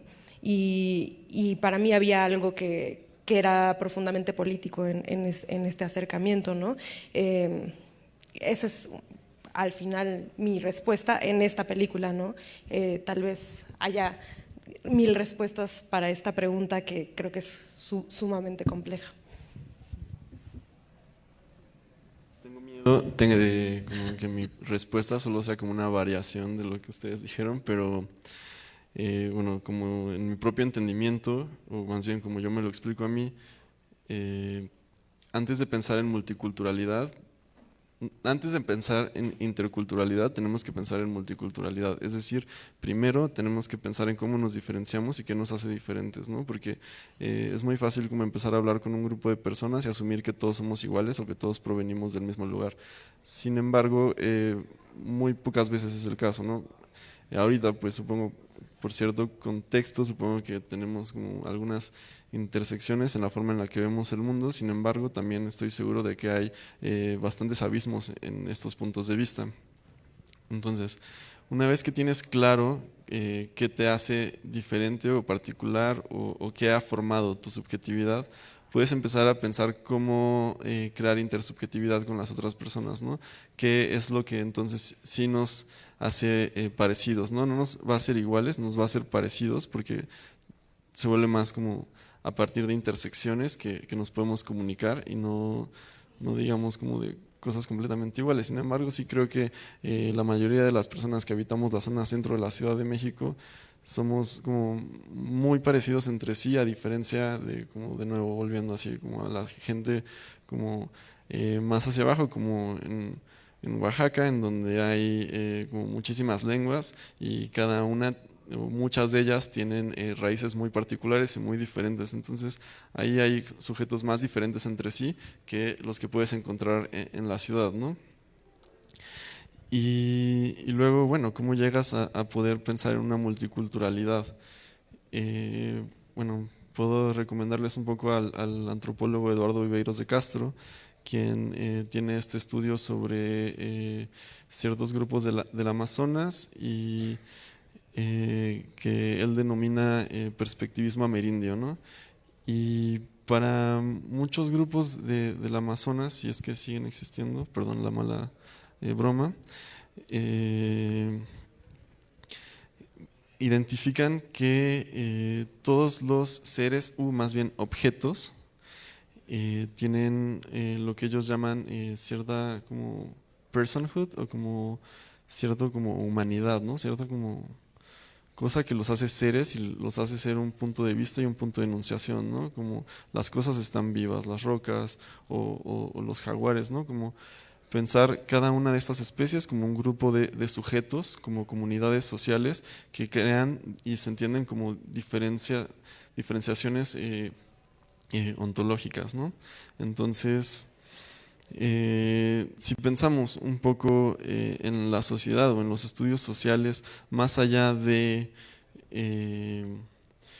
como solo lo humano, y empezamos a pensar más bien en sociedades ecológicas, pero que no se restrinjan a lo que llamamos orgánico, podemos empezar a pensar en un mundo más amplio, ¿no? Y en un mundo más intercultural, intersubjetivo, etcétera.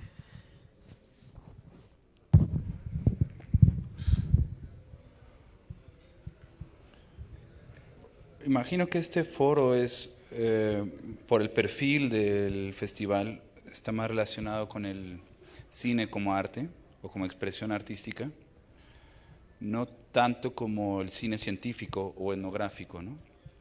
Que es otro tipo de cine y pertenece a otra esfera y a otra reflexión. Desde esa base estamos hablando de arte, no de ciencia, no de antropología, no de filosofía.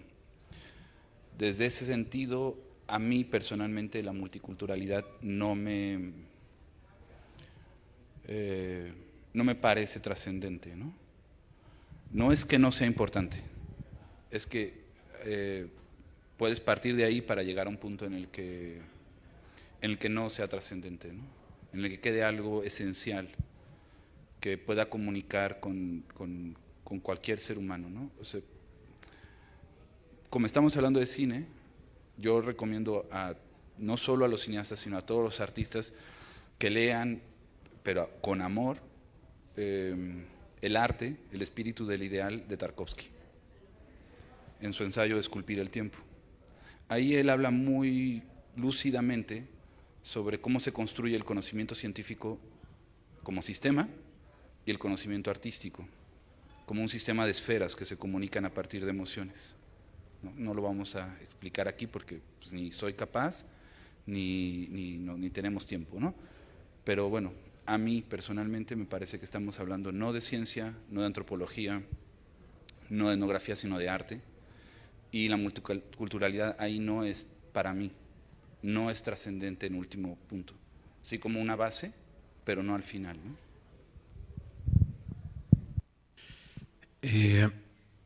Sí hay hay esta inquietud también, ¿no? Siempre de entender si hay una identidad detrás de un cine que puede hermanar un espíritu, una voluntad, una necesidad colectiva. Sin embargo, siento que es posterior, no debe de ser la directriz de una idea que quieras tú plasmar o de un sentimiento, una emoción que tú quieras plasmar. Eso vendrá después, porque esencialmente el motor de la creación, del arte, viene también de la razón, pero no solo, es algo más amplio. Y en ese sentido es cuando también hablo de la humanidad, hablo de lo que nos conecta como personas, y en ese sentido puede ser importante para entender, pero no es necesariamente indispensable para crear. Entonces, también como menciona Mauricio, esta sensibilidad y sobre todo curiosidad, para buscar, para no abandonar eso, absorber arte, teatro, cine, música, de todos lados, porque todos son formas, registros que dejaron otras personas de su paso por el mundo. La cultura es eso.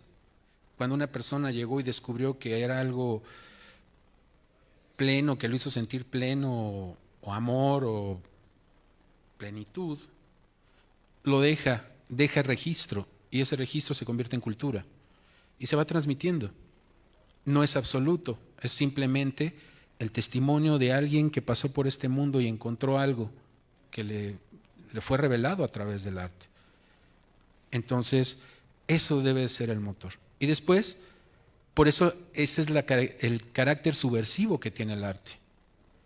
Porque un sistema o las políticas funcionan para homogeneizar, o sea, pintar a todos con la misma brocha.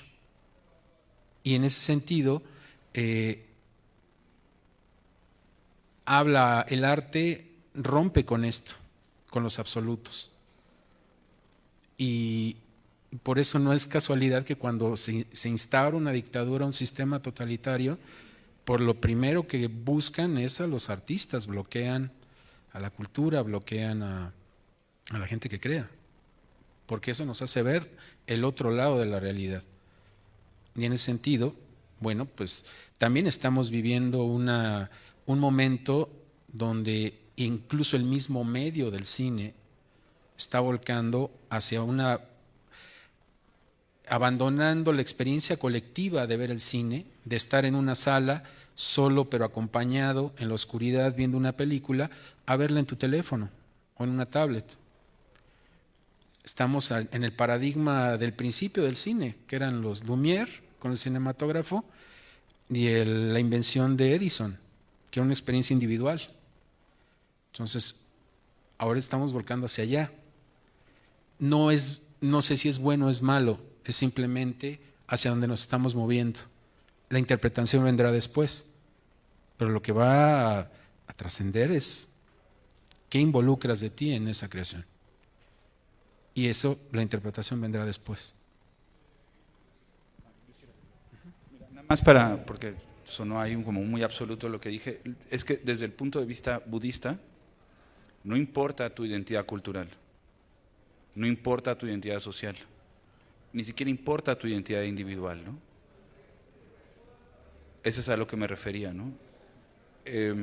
No es que vayamos a ser budistas para hacer cine, no, pero sí hay un concepto que me parece muy valioso que alcanzar, que es la relación entre, si creemos en el arte como un vehículo espiritual, la relación entre el arte y, no lo religioso, pero sí lo sagrado, ¿no? En ese punto, que hay algo humano que nos es común a todos, no importa todo esto, ¿no? ¿Alguna otra pregunta? Pues así. Bueno, perdón. Bueno, un poco a mí lo que me interesa saber un poco como aspirante a realizador es me llama mucho la atención y que estoy de acuerdo mucho con sus aproximaciones o formas de ver el cine en cuanto a una búsqueda, digo, creyendo en que la forma es contenido y creyendo en que como cada alma es distinta, cada estilo es distinto, ¿cómo fue para ustedes o cómo ha sido para ustedes con sus películas encontrar su proceso y dar la cara ante estos como esquemas de producción ya muy establecidos y esta forma de cine pues capitalista o sí, ¿cómo ha sido para ustedes también partir de un cine que decían en algunos casos viene más de preguntas que de respuestas? Como persona joven, a mí en lo personal no me gustaría hacer un cine que dijera, no sé, cosas absolutas, sino más bien un montón de preguntas, vaciarlas y tratar de manifestarlas de alguna manera. ¿Cómo ha sido encontrar fondos, sí, encarar este tipo sí, como siendo mujer encontrar fondos, como sí, hacer un cine que viene más desde lo sensorial, no lo cognitivo? ¿Cómo ha sido un poco como eso? Un poco, no sé si me voy a entender, pero sí. Bueno, ya lo he comentado aquí, el proceso pues ha sido muy difícil para mí en esta película, porque claro, la propuesta misma no respondía a nada conocido, digamos, entonces no tenía como con qué comparar lo que quería proponer, entonces ahí llevaba la dificultad de que querían mejor verlo antes de apostar por ello, ¿no? Pero sí ha sido, es un camino pues difícil. Luego aquí sí me di cuenta en México que muchos productores, tuve varios, trabajan con esquemas de producción de Estados Unidos, norteamericanos, digamos, lamentablemente. No todos, claro, pero hay muchos productores que siguen ese modelo.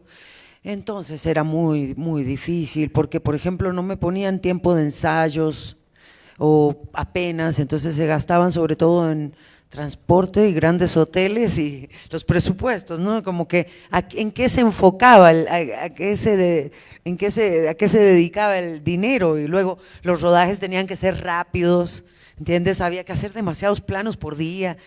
Estoy hablando de distintas propuestas con productores y no había, justamente para mí, el tiempo en el rodaje es muy importante. Entonces, ¿cómo va a ser que no nos daban, no había en ese esquema un rodaje que diera tiempo a la preparación artística, digamos, de una película, y que eso se iba a ver en la calidad de la película? Pero está muy compleja ahora la situación en general, no solamente aquí, en muchas partes del mundo. Encontrar un buen productor, lo digo como directora, y me ha tocado producir mis películas porque no he tenido otra opción, no por vocación, pero encontrar un buen productor es complejo, creo. Un productor, ¿por qué? Porque muchos, claro, buscan fondos. Entonces, una vez que se obtiene, por ejemplo en Europa, se obtiene un fondo, el 50% va para sus bolsillos, el 50% se define para la película, y una vez que van a rodar toman el 20%, al final queda el 30% del fondo, se va a invertir en la película, el resto fue para ganancia. ¿Por qué? Porque no esperan ganar tampoco en la distribución. Entonces dicen que ¿dónde vamos a ganar? Vamos a ganar aquí con los fondos de producción. Y luego no hay un interés en que la película se estrene realmente o llegue a cines, porque ya ellos, digamos, ganan con no digo todos, pero hay una gran mayoría con estos fondos de producción. Entonces es sumamente difícil, hay que tener mucha pasión, un deseo inmenso, profundo, así de contar algo, de expresar algo, de transmitir, ¿entiendes? Y es una, para mí en ese caso es la única forma de llevar adelante estos proyectos. Para mí creo que encontré una respuesta en las alianzas, las complicidades, la sensación de familia, la sensación de amistad. Al final, pues sí, o sea, mi película fue completamente levantada, autoproducida y levantada por el esfuerzo de pues estas personas, comunidad que me rodean. Y sé que en esta ocasión me tocó dirigir a mí, pero que mi colega que hizo la corrección de color tiene un proyecto y que ahora me toca a mí, ¿no? Verter mi tiempo, mi esfuerzo para que empujemos el de él, ¿no? Esto no soluciona evidentemente varios problemas prácticos. Uno, cómo se van a ver nuestras películas, ¿no? Por eso es tan importante estos espacios. Dos, de qué vivimos. O sea, a mí al menos ahora mismo, no sé, en el futuro, tengo claridad que no me interesa tanto vivir de mis películas, por eso también pues tengo mi trabajo alterno, porque la dinámica, al menos de procuración de fondos, por el cine que hago y mi aproximación es muy complicada, ¿no? Y esto al final se traduce en el tiempo que tú tienes para invertir en un proyecto, ¿no? Al final, por ejemplo, mi película tomó 5 años en completarse y es una peli, pues, bueno, o sea, como que a mí me enorgullece ese proceso porque completó, digamos, un ciclo de maduración, pero también es complicado, ¿no? O sea, como que pues al final no llegas a final de mes, pero sí tienes que terminar de pagar el DSP, entonces, bueno, creo que me quedo con la respuesta de lo colectivo para hacer cine y las complicidades, pero sin duda también como con una claridad de que no es fácil, ¿no? Que lo que dices, o sea, es como súper retador, pero pues al final, o sea, claro que se puede tener un trabajo B y levantar una película y creo que, pues no sé, es como el pan de cada día de casi todos los cineastas y las cineastas en México. Yo he aprendido a hacer absolutamente todo lo que necesito para finalizar mi película. Pues la producción suele ser como muy rara, como que pues soy yo que me compré una cámara con mis ahorros y me fui a grabar. Sí, los traslados también han sido cosas raras, como entre residencias artísticas y como vacaciones diagonal, ir a pasar tiempo a un lugar. Pues yo corrijo mi color, que pues a veces no es la mejor como calidad, pero a mí me gusta cómo queda y también creo que pues hay estandarizaciones de corrección de color y al menos lo que yo hago pues suele verse como, digamos, particular. El diseño sonoro solían hacerme mis amigos que hacen música electrónica, pero pues ya me enseñaron a hacerlo y entonces yo lo estoy haciendo. Y luego ya como que la última brecha era así de que el DSP, ¿no? Pero como también tengo, bueno, como soy exhibidor de cine, digamos, tengo una serie de programas de exhibición de películas, ahí pues me di cuenta que los DSP son la cosa más fácil de hacer y todas las personas que están trabajando en los festivales y en exhibición saben que los DSPs no valen nada, entonces como que ese DSP es como el último mito que creo que debería borrarse, como que yo aprendí a hacer DSPs en 20 minutos, solo entré a Google y bajé unos programas, igual al operador de la sala de proyección en la que hacemos nuestras proyecciones, me dijo qué programa usaba, fui a mi casa, lo descargué, lo utilicé y la siguiente proyección que hicimos, que fue una película de Jonas Mekas que nos mandaron en ProRes de la distribuidora, ahí nada más yo hice el DCP y funcionó. Y no hubo como ningún truco, no hubieron 100,000 pesos invertidos, ¿sabes? O sea, como son muchas mentiras que crea la industria sobre como para poner candados, ¿no? Luego el último candado, si quieres, es la exhibición, porque pues ya como no estás en el IMCINE no vas a estar en Morelia o lo que sea. Pero pues también puedes encontrar foros alternativos para exhibir tus películas, puedes hacer autoexhibición, puedes acercarte a las salas como, no sé, como del Get o del IFAL o Tonalá y pueden probablemente darte una manera. También yo, o sea, he tenido suerte, como sin amigos he mandado como mis películas a festivales como pues importantes y se han quedado, entonces pues también con amigos, o sea, creo que es como combinar, ¿no? Pero a lo que voy es no necesitas nada, como más que pues las ganas de hacer cine y pues vivir de tus ahorros y vivir de tu trabajo, ¿no? Digo, tengo trabajos como ayudando a otros cineastas a hacer sus películas, que pues creo que es un buen trabajo porque pues hay colaboración y sientes que eres parte de un proceso como más grande y pues creo que es muy hermoso trabajar el cine colectivo y no es que a mí no me guste la colectividad, pero también sé que mis amigos tienen cosas que hacer, entonces como que pues la verdad es que a veces produzco demasiadas películas. En donde más necesito ayuda de lo colectivo es en la conceptualización, no solo trabajar como o con críticos o curadores que pues bueno, no es como que sea trabajo, es más bien como que discutimos ideas, les enseño mis películas, me dicen lo que piensan, luego a mí me toca ver películas de los otros y decirles lo que pienso y se vuelve más como esa clase de colectividad en un sentido como conceptual e intelectual. Pero bueno, como que lo único que quiero decir es, si quieres hacer una película, cómprate una cámara y como un equipo de sonido como pues bueno y pues hazte como un excelente editor en Premiere y aprende a usar como los programas de corrección de color y aprende a usar DCPs y ya, ¿sabes? No necesitas nada más.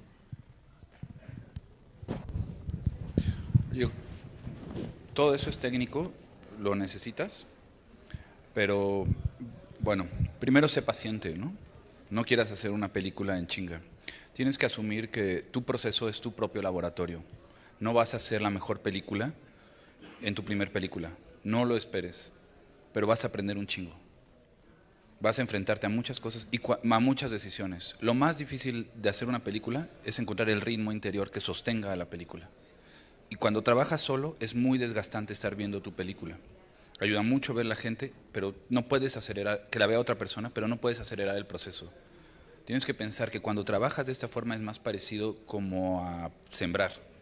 No puedes ir más rápido de lo que va, si quieres que salga algo así. Después de que termines un proyecto, vas a tener una experiencia de asimilar esa película y luego empezar otra, ¿no? Todo es sencillo. Puedes hacerla con un celular, con una cámara, prácticamente cualquier persona tiene una cámara, pero no es nada más, ¿quieres hacer cine? Ve a hacer cine. No, ve mucho cine. Porque ¿por qué vas a hacer cine? Ve un chingo de cine y lee mucho. Porque si vas a agregar algo al mundo de las imágenes, es importante el sentido que le damos a las imágenes. Basura virtual hay un chingo. Todos los celulares crean basura virtual. Lo importante es cómo le damos sentido a las imágenes. Y pues para eso hay un trabajo interior de ver un chingo de cine. ¿Qué tipo de cine? No tengas miedo en copiar. Es más importante. Está esa famosa chingada frase de Jarmusch: lo original no es lo auténtico, sino hacia dónde llevas las fuentes.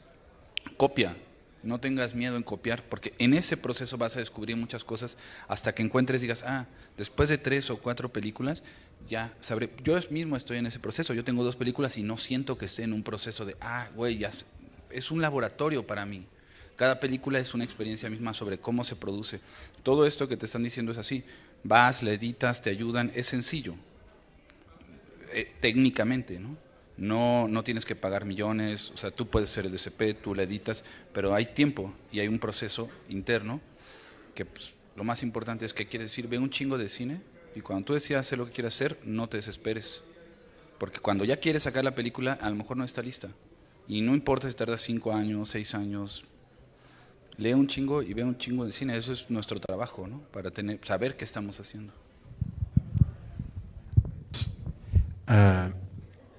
Pues ya vieron estas visiones del mundo, del cine, del arte. estas acercamientos a lo humano, a la creación, al arte, desde perspectivas, pero que todas están de alguna manera conectadas.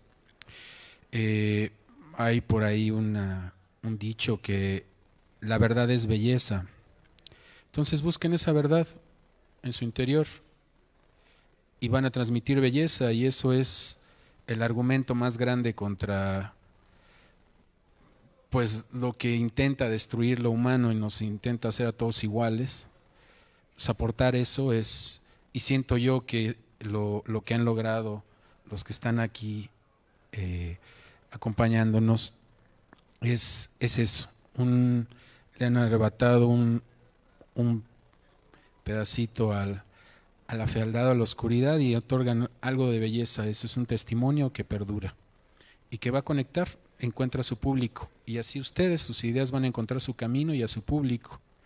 Y bueno, pues celebro la existencia de este festival, de este espacio, que también con muchos esfuerzos y gracias a un trabajo colectivo, a la suma de muchas voluntades, se logra. Y pues aquí seguimos, hay muchas obras que valen mucho la pena dentro del festival, no se las pierdan, búsquenlas, aprovechen. Y gracias, bonito día.